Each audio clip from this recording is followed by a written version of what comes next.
If you feel like you're bloated after everything you eat, you have way more food sensitivities, or you're just constantly inflamed, there's a very good chance that your gut lining is not functioning the way that it should be.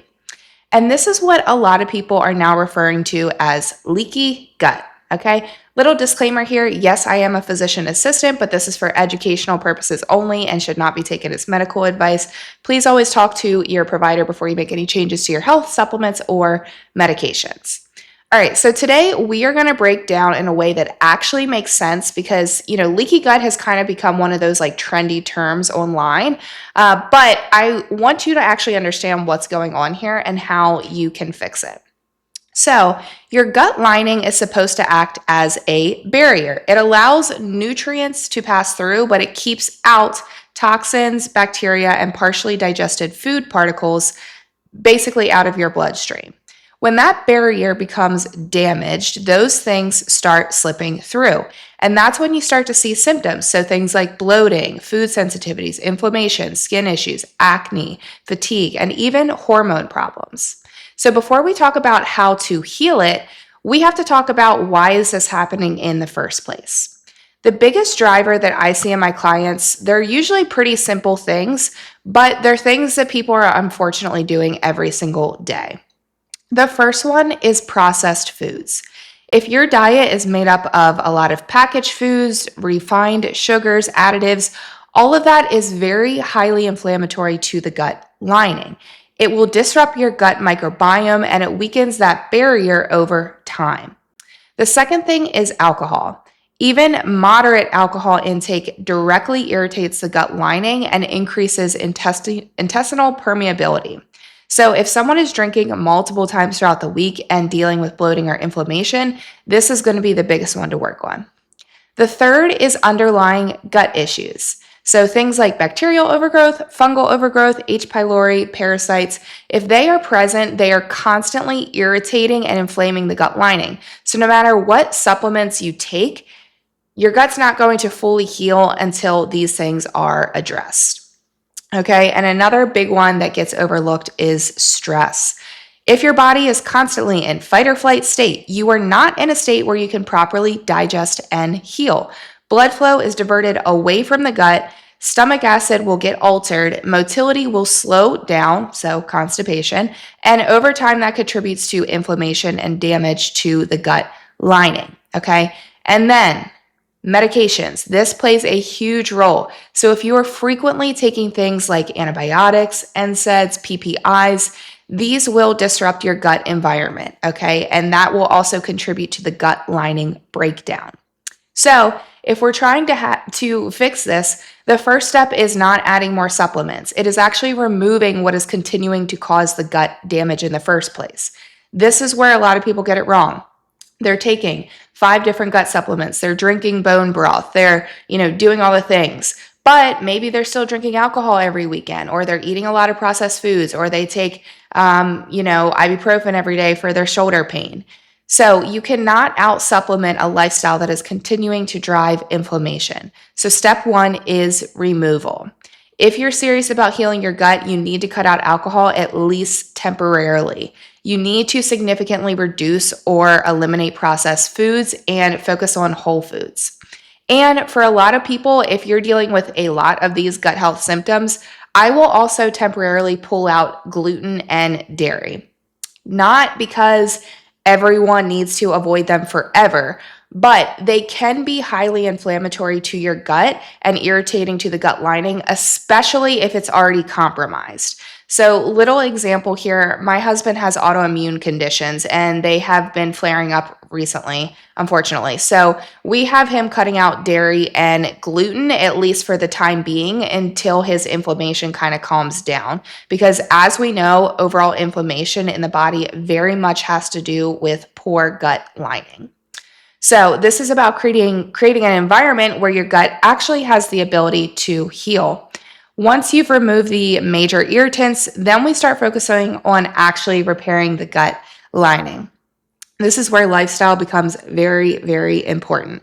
Stress reduction, that is not optional here, okay? You cannot heal your gut in a constant state of stress. So this is going to look like improving your sleep, not overtraining, taking the time to slow down if you need it, and getting your body more into that parasympathetic state. This is something I talk about with my clients all the time. Less is often more when it comes to healing. This has happened over and over again. A client comes to me. She is someone that has previously been in the gym every day, and I tell her, hey, this is a time period where we're actually going to pull back, and you're only going to be training 3 times a week right now. They're always absolutely shocked when I tell them this is the amount of activity that I want you doing. But honestly, within a couple weeks, they notice a huge improvement in their inflammation. Then next step is we're going to layer in targeted support. So one of the things I use a lot with my clients is what I call a morning gut cocktail. This is something simple that you can do daily to support the gut lining, and you start your morning off on a good note. So typically I have people do a cup of warm water, 5 to 10 grams of glutamine, 1 ounce of aloe vera juice, splash of lemon juice, and depending on the person, apple cider vinegar. Glutamine is one of the main fuels for your gut cells, and it helps support repair of that gut lining.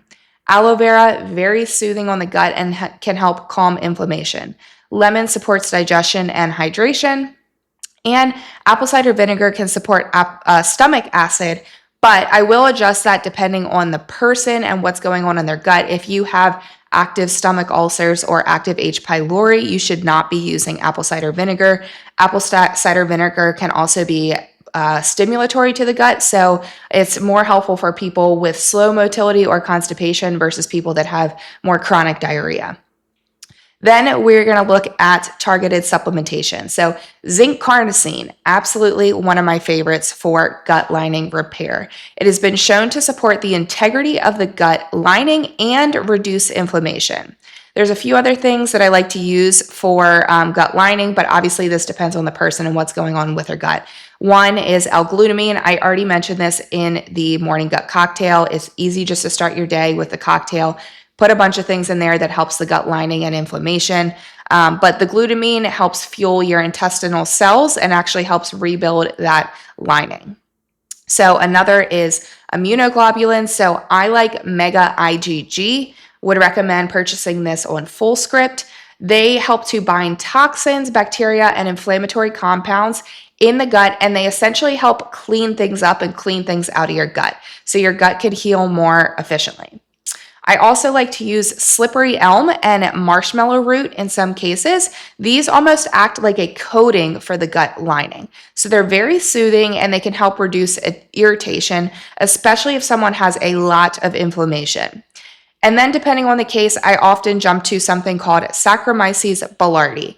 This is a beneficial yeast that helps support gut balance and reduce pathogenic overgrowth, meaning reduce the bad bacteria without disrupting the gut in the way that antibiotics do. Okay, but this is where people need to be careful. More is not better. The exact supplements that you need is going to depend on what's actually going on in your gut specifically. Because if you have underlying gut issues like bacterial overgrowth or H. pylori or something like that, taking the gut healing supplements will help, but it may not entirely fix the problem. You have to address the root cause. And this is where gut health testing becomes really, really important. So the best way to actually evaluate what's going on in your gut is through something like a GI map test. This allows us to see if there's bacterial overgrowth or parasites or inflammation or H. pylori, because this contributes all to how your gut lining is functioning. Otherwise, you're just guessing. And guessing is why most people stay stuck for years. They're going to try a probiotic that their friend recommended or a supplement they saw online. And maybe it helps a little, maybe it doesn't, I don't know. But either way, they're not actually getting to the root of what's happening. So if you've been dealing with chronic bloating, inflammation, food sensitivities, constipation, any of these symptoms and nothing has been working, this is probably why. You haven't removed the main drivers. You haven't created an environment for true healing of your gut lining, and you have not identified the root issue.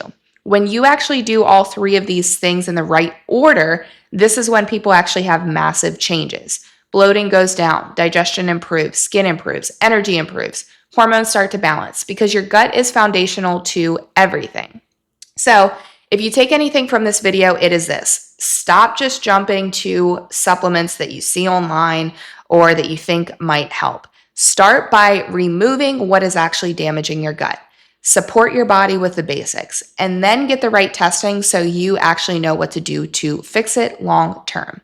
That's exactly what we do inside of our coaching. We test, we identify the root cause, we build a plan specifically for you so that you can actually heal and not just manage your symptoms. If this video helped you, save it, share it with a friend. Thanks so much, guys. I'll see you in the next one.